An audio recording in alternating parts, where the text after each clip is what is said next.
Hi, welcome to Dear Art Producer. I am your host, Heather Elder. Today is August 27th, and I have invited Jonathan Hanusa, a producer from Bader Rutter in Milwaukee, to be my guest today. Jonathan has been working as a producer, director, and musician in the Milwaukee area for over 10 years.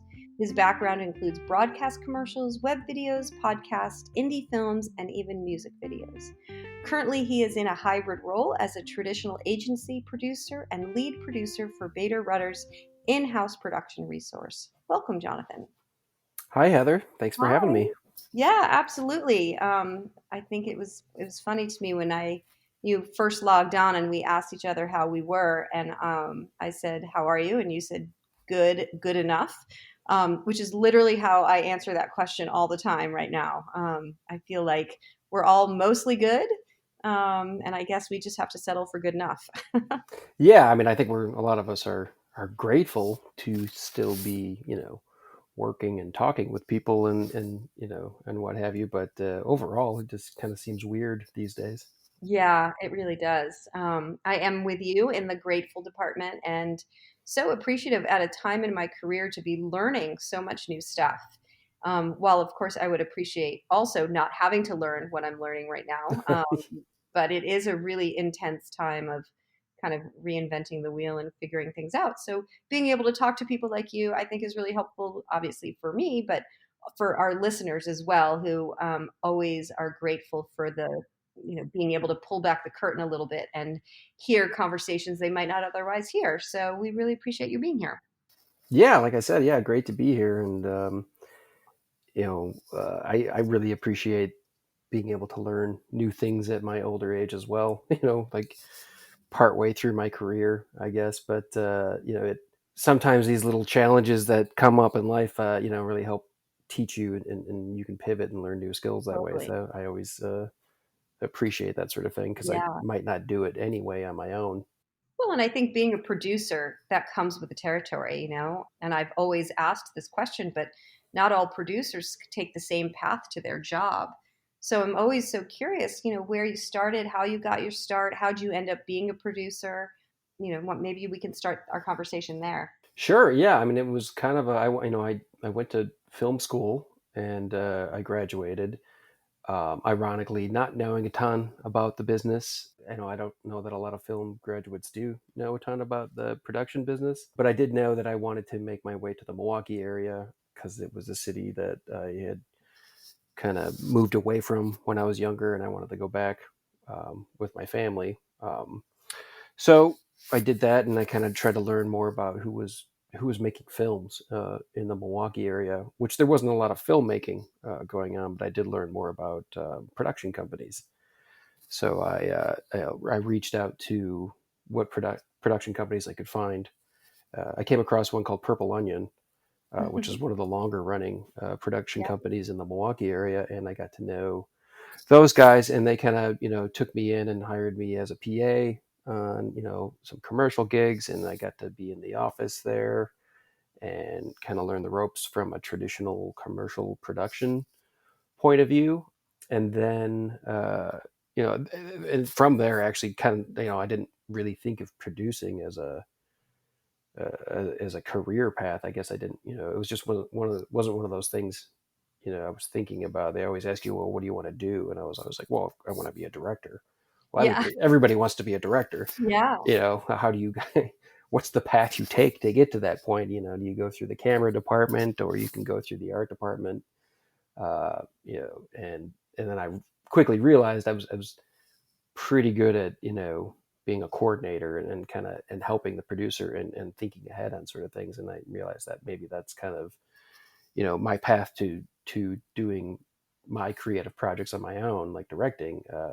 May come through learning how to be a better producer. So that's kind of how that I got into production, and then I kind of shifted over to documentary style production for a long time, and I worked with a company called About Face Media for quite a few years. I actually did a lot more business development from them, but still utilizing a lot of producer based skills in that capacity. And after that, I pretty much made the jump from that documentary video side to agency production.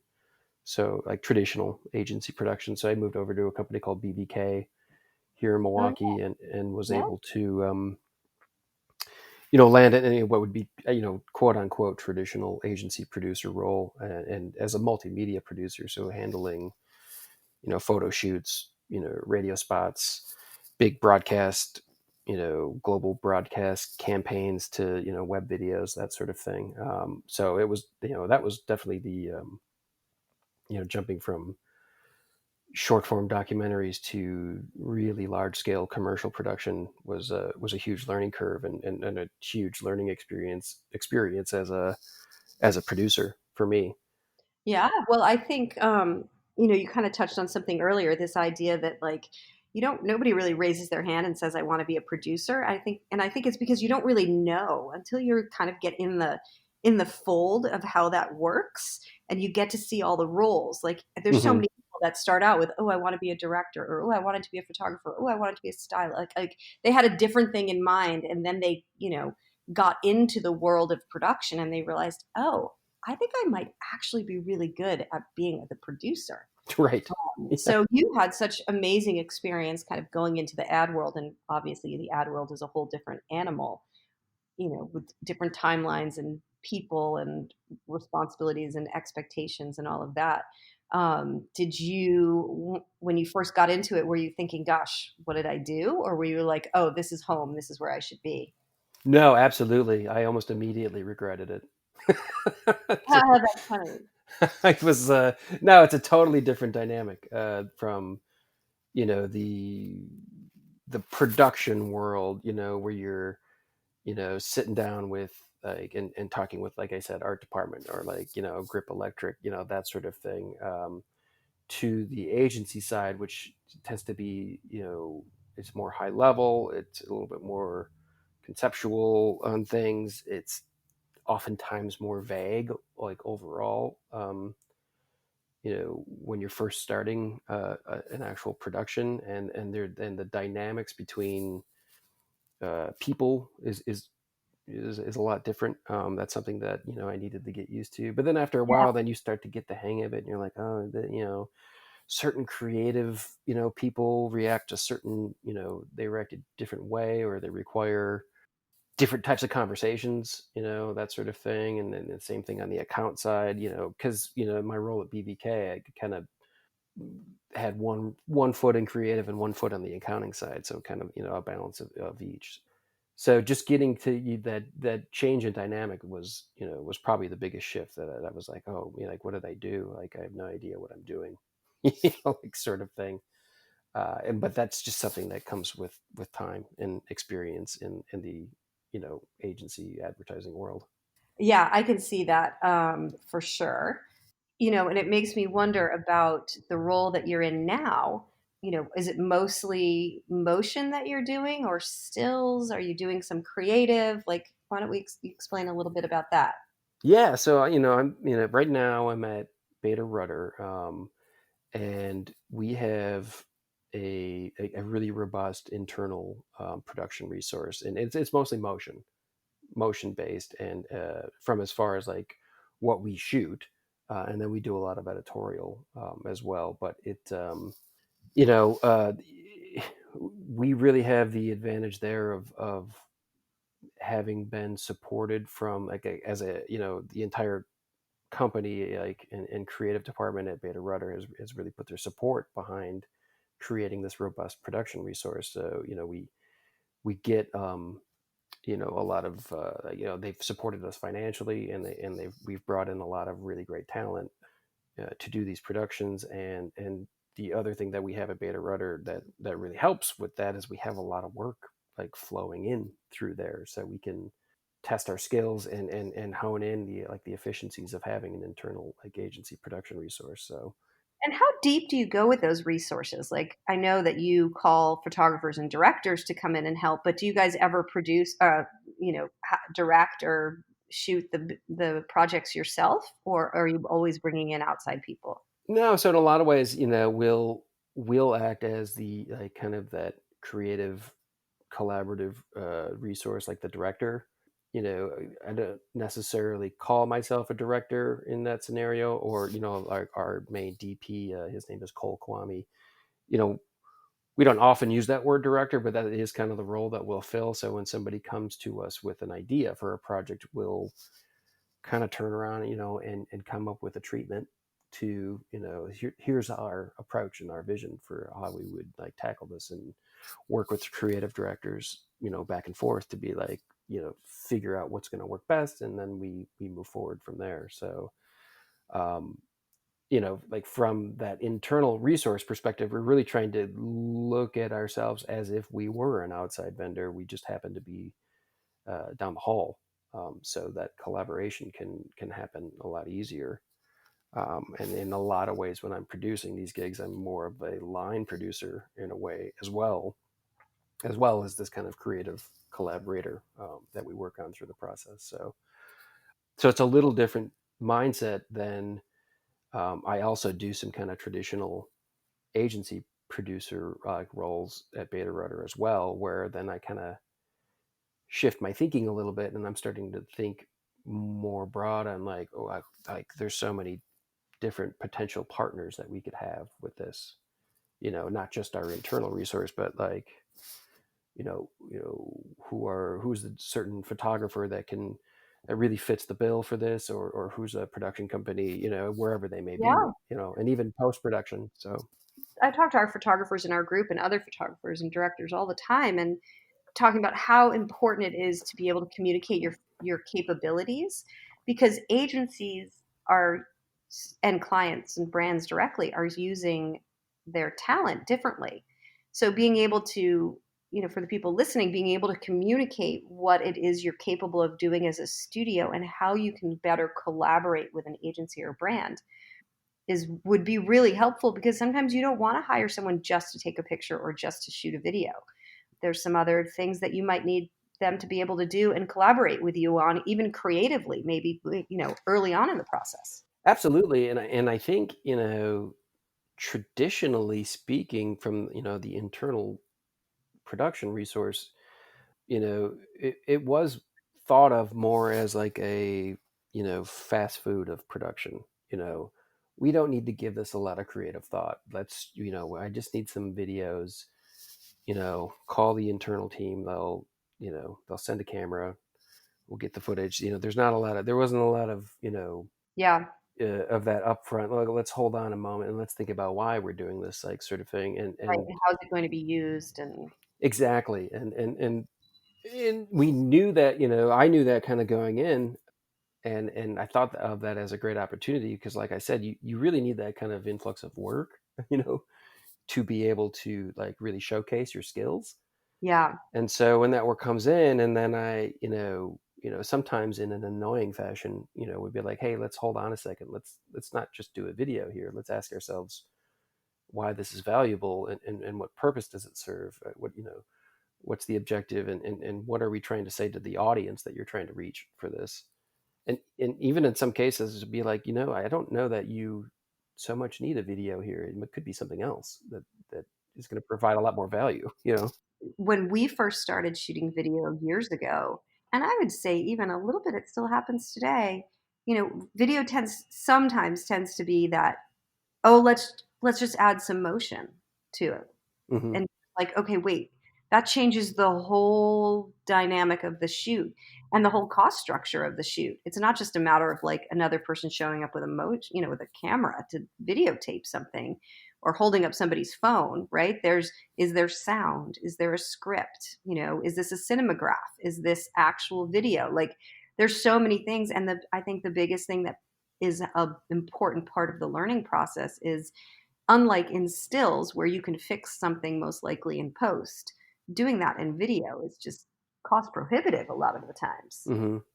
Yeah, no, absolutely. And really the biggest part for me is taking a breath up front, and just understanding the value, because I'm trying to create something for you that has the most value that it could. If we're going to send a crew to a place for a day, let's make sure we're capturing, first of all, everything that we can, in that day, and all of the assets that would need to happen.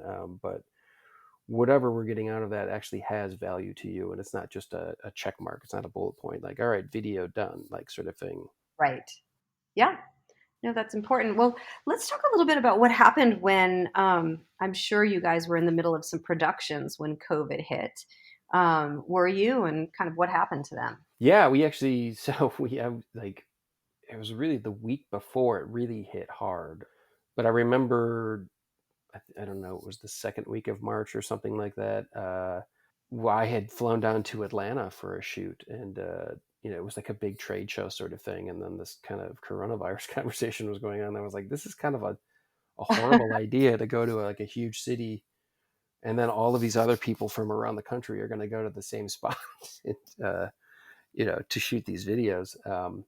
And sure enough, like as soon as we got back, pretty much everything like shut down. So we were like really hit like the last travel time on flights just before everything really shut down. But yeah, we were in the middle of a few productions going on, and pretty much, it was funny at the time. We were like, oh, is this going to be like a couple weeks, like sort of thing? Am I going to have to shift my timeline like 2-3 weeks, and we'll push the deadlines out that far, and I'll just wait it out. I think that was the initial thought Yeah. for a lot of people because No, of we've course. never So gone new. through a pandemic like this, and we don't know what to expect, and again, which is odd as a producer. That's usually your job, is to think a couple moves ahead, and be the one with the answers. And I got pretty comfortable right away saying, I don't know. Yeah. I've no, I've never done this. It's So so funny. I think, in our careers, we're the type of people that are always looking to say yes and figure it out and come up with a solution. So in a way, it was kind of nice to have cover and be like, I don't know right now. right, I'm trying to figure exactly. it out. I don't have an answer for you. I Um, pretty much embraced that, yeah. pretty But at quickly. the same time, I think our internal, like the people who do want to figure everything out, at least, mine was an overdrive and trying to figure it out. Like, okay, what is production going to look like in the future? What does this mean for us? Like, how do we market? What can we offer our clients? So that was, I think, what I was referring to when I said, like, it's kind of cool to, at this point in my career, to be learning so much new stuff, Hmm. which kind of takes me to questions for you about how are you producing things now? What are your productions look like? Yeah. So I mean, when it, just to circle back to when it all hit, I mean, we pretty much shifted everything remotely, like everybody you would probably assume. But so we started doing like shifting a lot of video work, shifted to podcasts, Hmm. and those capabilities, and kind of working on how can we tell interesting stories, with because we do a lot of real people stuff. So how do we use these real people and their interesting stories, and capture them in ways that are still interesting, but everybody's sitting at home. So a lot of that work, went that way, and of course, a lot of video work went post production based, with a lot of stock assets, were being used. Stock, your classic stock video voiceover, COVID-19 video, did a few of those. But I think it was probably mid July when, like, people really started to, push more about, hey, are you able to go out here and capture some footage? Are you able to do this? Are you able to do that? And it wasn't until really a few weeks ago we had our first shoot again, where we actually went out and captured unique footage on location somewhere, which for us, again, at Beta Rutter, we have a lot of clients that are, agri-science based. So that, we talk to a lot of people on the farm, basically. And for us, that first production going out was pretty easy to get into, because it was me and another guy, my DP, and we met somebody out on the farm in Minnesota somewhere. I live in Milwaukee, and we drove to Minnesota, and it was really easy to kind of create these protocols for our set. Everyone's wearing a mask, and we're all socially distant, and we have protective supplies on set for everybody. That's all in these individual baggies and everything. So like nobody's like sticking their hands in the same Yeah. areas, all of those sorts of things. That was pretty easy to get into for us, for our type of initial productions. So I was grateful for that. And but overall, I mean, as a policy, I've been obviously keeping up with a lot of the guidelines that are being talked about, through like AICP or things like that, and talking with a lot of different producers in the community here in Milwaukee, other commercial producers. What are you hearing? What are you considering for your sets? That sort of thing. We're all, I feel like we're doing a good job as a production community, not just me at the agency, but like, the freelance community, and Yeah. talking with them about. I just want to know what everybody's doing, what everybody's thought is. I just want to make sure, we're coming to this consensus of what makes a safe set, basically. Yeah. And everyone's really great about sharing. Hmm. I don't feel like anybody's very proprietary over anything, and I think we've had some people in our roster that have obviously that has done some shooting, and I keep saying to them and to the agencies and the clients that we're working for, like, we're all pioneers. Anybody who's shooting right now, every day on set, I'm learning something new about safety, people's comfort level, perception of safety, perception of comfort level, crew, just capacity on set, efficiency on set. There's so many things that are affected by this, and it's really interesting. Yeah, it is. And, if you talk to people that are at different levels of production, like I said, I'm a small crew, I don't, and we don't have these massive budgets to, say like a TV show down in Chicago may have, where they can almost create a bubble of Yeah, production people, and test everybody, and all of that sort of thing. We don't have those resources, but we still need to kind of think, along those lines. So you're right, it is kind of like, we're in uncharted waters a little bit, and thinking about how we do, each production was different before this happened. But yeah, it's true. and now you just, you put another level of the puzzle, Yeah. in there now. Well, and I do think too, like, it's so important to have, one of the biggest things we've learned is to have backups for your backups, and not just technology backups, but crew and Hmm. talent and locations. Because you just never know what's going to happen. You might be using a location that one day is fine, and the next day, you're about to come on set and they said, nope, we had, somebody had COVID here yesterday. Who Hmm. knows? You might have a crew member all of a sudden get on set and feel like this is more than I thought I would be okay with, and I can't come back to work tomorrow. You will find yourself scrambling if you don't have backups available, or people that your go-to people that you can call. Yeah, absolutely. I mean, especially with those, anything that requires a larger crew, a larger set. That's definitely for sure. I mean, really, communication with your entire crew just comes down to the key element. Like, Yeah.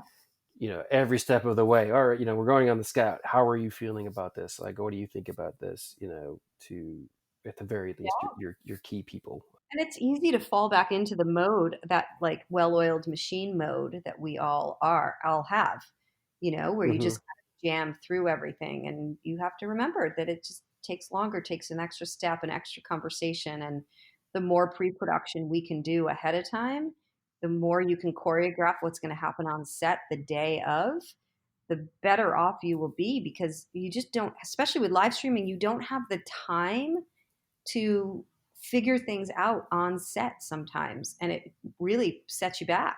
Yeah, yeah, absolutely. And I think that's worth like discussing, just as an overall, like for me as an agency producer, I need to discuss this with like the account executive who, really handles the day to day with the client, and communicate like, hey, you're asking us to do this shoot. It's not like it used to be. You're thinking it may just be like, oh, it's just another shoot again. We're back to normal. But really need to take into consideration time and money is different now. Things are going to cost a little more because we need to make sure everybody's protected. I personally, on my shoots, have in my crew, like in my colleagues, we basically decided we're not flying anywhere, right now. We don't Yeah. think it's safe enough. So, driving to Kansas City, a couple weeks ago, like I did, takes, that's 2 days of travel. We're considering, 2 days on each side, Yeah. for, so that, I mean, that's a lot of time for, one shoot day. It Um, but that's the safe way to be. So, I mean, just communicating, not only with your crew, but the people like higher up or above you who are, who are tasking you with this job, basically. Yeah. And communication, having your communication channels in line for the actual shoot days, right? Who is part of what conversations? Is everyone getting access to Zoom 100% of the time? Does everyone get the global view of what's going on set? And what if you have to have side conversations about something? Who's in on that? And how does that get choreographed? So, it's not just a matter of shining a camera on the set and having you have a like doggy daycare view of what's happening. Hmm. You still have to kind of finesse the communication that's happening so that everyone kind of feels heard, and also the agency can have conversations that maybe the client doesn't need to be a part of, and all of that. So I think that all kind of has to get thought out ahead of time. Yeah, absolutely. And yeah, like I said, it's all different for every shoot. So, yeah. Well, let's talk a little bit about marketing and, photographers and directors that are reaching out to you and your agency now. What sort of messaging are you getting from them? And is there anything that you would like to see more of, or anything that you feel like is not appropriate to share with you right now? And how are you getting messages? I'm assuming it's mostly through email, but Yeah, I get email. I mean, well, first off, I think more and more people in the last few weeks, I think August is kind of the month where people decided we're gonna figure out how to do this. yeah, We've been sitting around long enough. Not that there hasn't been a number of creative people out there like doing something, but I think there's definitely been a push to get more client work going. And I've heard of a handful, a lot of colleagues or people in the freelance community of more, commercial shoots going on and that sort of thing. So that's good. And with that, I've been getting a lot more emails from people saying, "Hey, I'm back. I'm ready to go. Whatever you've got," sort of thing. That's kind of the initial push. I do get some interesting ones that are thinking ahead to be like, it's me. It's like I'm a still photographer. It's me and my assistant. We've essentially been living in an RV for a month. Like, wow, we're safe.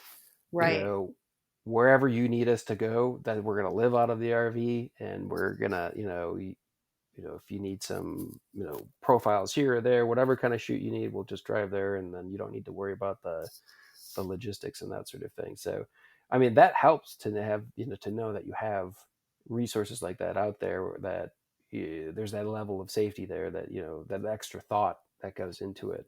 Because I still think there's a little bit of like, all right, we're back, but like, it sounds like they want to be going back to normal. We're still not back to normal by any you're still means. not So, back to normal. And I do think for, the people that are listening, if they're photographers and directors trying to promote themselves, the idea of sharing what you've been up to and how you work, and showing some sort of proof of concept that you've created content within these parameters or these requirements, I think is going to go a long way for the people who want to hire you. yeah, I think just communicating, like you said, what you've been up to, and then what are you doing.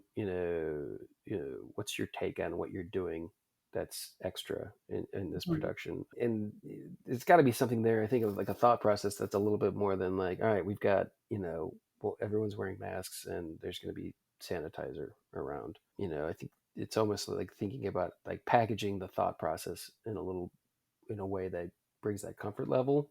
Yeah, I remember when Tim Tatter was first testing out all of these protocols and trying to produce content within them. And we did a podcast about it with him. And one of his biggest points was like, I can get that set pretty locked down. He's like, but I can't control what the people who come onto the set have done the day before, the night before, the week before, Hmm. where they go when they leave. I mean, we can all read inside guidelines and all agree to be civically minded.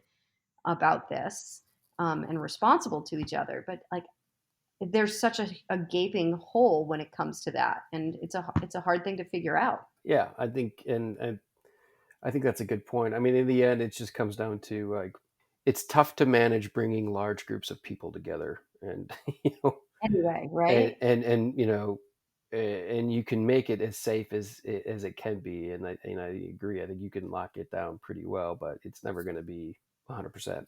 Yeah, that's true. And I guess then that comes back down to what we were talking about, communications and expectation management, Hmm. and just trying to be as responsible as you can. Because a lot of people have proven that you can create really great content within the confines of these protocols. So, like, now let's go do it. You Yeah. know, we're all ready. We're itching to get back at it. All right. Well, before we end, I always kind of like to ask a few questions about you so that the people who are listening can kind of get to know you a little bit better. But what do you think the most, maybe COVID aside, what is the most challenging aspect of your job? Challenging aspect of this should be an easy question, but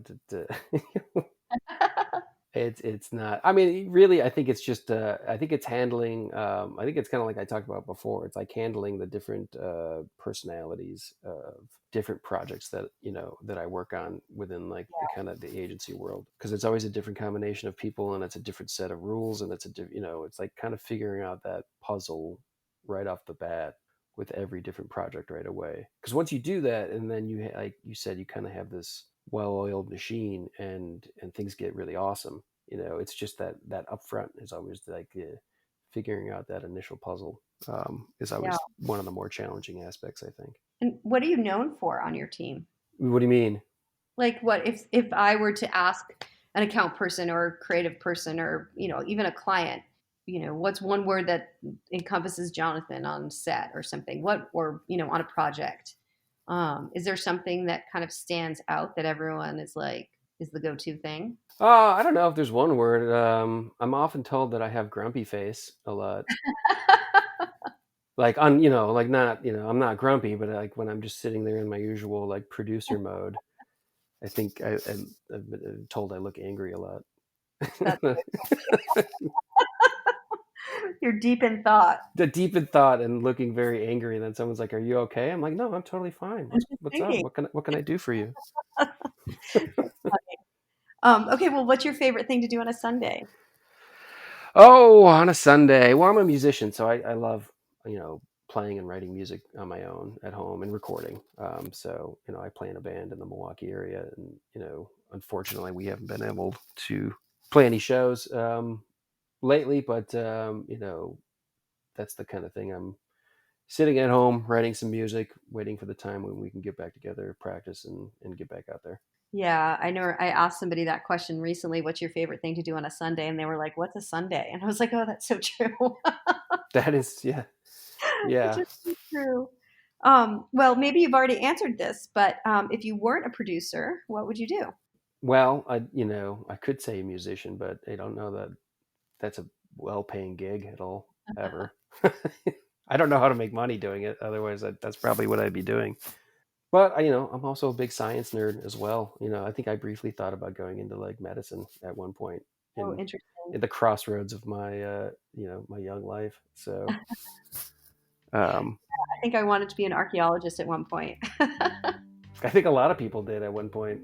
Right? Maybe it was oh my gosh, I can't believe I'm blanking on that famous movie. Oh, Uh, Indiana Jones. yeah, Indiana Yeah, Jones. Like, yeah, maybe it was just that influence at that time. Just funny. Well, this was really helpful and great and insightful, and I'm sure everybody listening will be appreciative of you pulling back that curtain for us. So thank you for that. yeah. Absolutely. It was a fun chat. Awesome. Well, have a good rest of your week. You as well.